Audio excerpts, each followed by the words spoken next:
Welcome back. 8 days until the Treasurer tells us how he's going to balance cost of living pressures, the issues we're all having trying to live our lives versus inflation, that last bump up in the quarterly inflation, which has led many to think maybe there's been a rate rise for the RBA on the horizon. The man who knows the answers to all of that, Shane Wright, Senior Economics Correspondent with The Age and the Sydney Morning Herald. Thank you for your time. Good afternoon, TC. I guess the first thing is this, all this talk of inflationary, because what Labor says is, well, actually, a measure we might do on energy prices knocks off the price so it's not inflationary. But do we just pull it right back and say, if there's more money out there, if it's an expansionary budget, something out there will be inflationary in it and you're going to contribute in some way? Well, if that was true, then inflation would be running above 7.8%. Because remember, there's more spending in the 23-24 budget than there is in the 22-23 budget. But inflation's coming down. It has halved or more than halved inside 15 months. So it's not. But the RBA's put a hell of a lot of rate cuts in there, which is they have. If they've stopped with their rate cuts, maybe we'll see the true impact of a budget without the rate cut, without rate increases, I should say. Yeah, it's dangerous just to look at one big macro number and says that's it, which is what a lot of economists have got themselves into, thinking, one number that solves everything. Is it contractionary? Is it expansionary? Well, it ultimately. And I think the HECS decision is really interesting in this case because they know we've got to do something in cost of living, but we can't make it inflationary.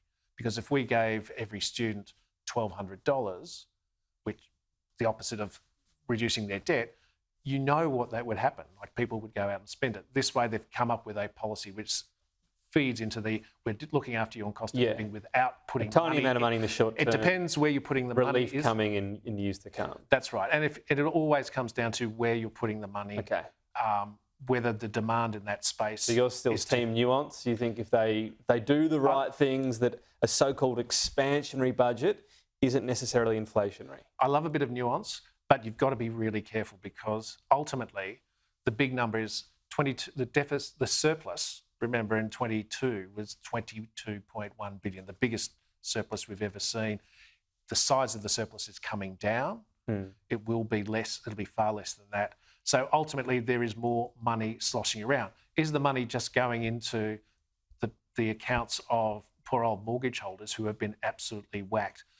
The amount of extra interest they're paying is far more than the fall in the deficit, in the surplus, the change in the surplus. So it's going to our friends in the banking sector to pay for their higher interest. Yeah. Always good to know. And there's all these other factors. I mean, Chris Richardson's analysis was that the $1,000 that the Queensland government's giving, I think, to everybody for their power bills, which is, I don't know, free money, great, that effectively can delay a rate cut for the whole nation by 10 weeks, if indeed it's coming. I mean, that's the sort of quantum of course, money. Inflation in Brisbane is lower than everywhere else. It's not for long. It's not for long, but this is it. This is where I go, one big number scares the hell out of everybody. Yeah. Absolutely understandable. But then you start breaking down, why is inflation in Brisbane, which is CPI for Queensland, is 3.4%.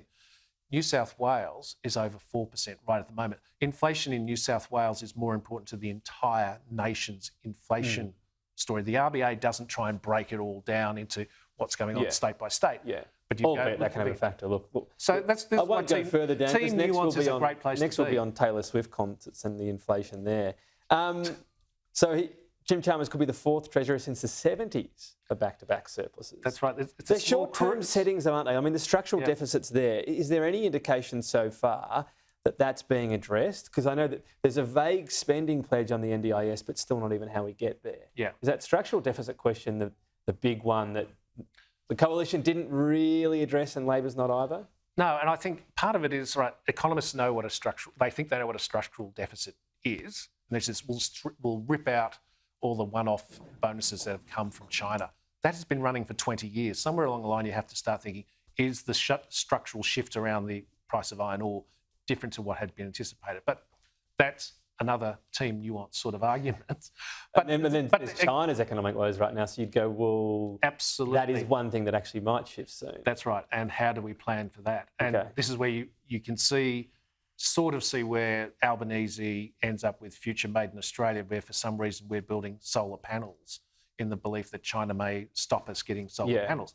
Even though they haven't quite argued that case yet. Now you've done, everyone's, AI is the buzz thing, so you're trying to get with the kids.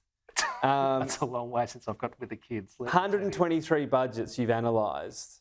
The first one was all about drought because sheep were dying out. That's how big sheep were. Is there much in common with the 123 budgets? You've apparently bothered to read them all. Well, I don't think George Turner got a standing ovation from everyone in the Parliament down in Melbourne when he got up in 1901. Guarantee you.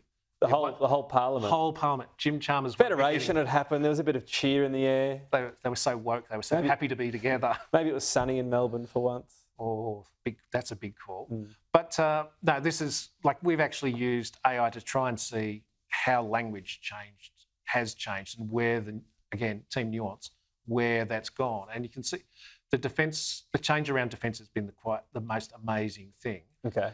So John Forrest gave the budget in 1917, a couple of months after the battles of Bullecourt. The worst loss of life in Australian history happened in a couple of months that year. His budget is really balanced because he's looking at balance on negativity and positivity on defence because he's saying we've got hope, there's something better ahead. 2002, 2003, the most negative budget speeches ever. So we're all negative now. It was about war on terror. The positivity had disappeared. This is why we use AI to give us help to understand Confirm what we all thought. We're all negative now. All right. Shane Wright, thank you. Your ebullience will counter that, no doubt.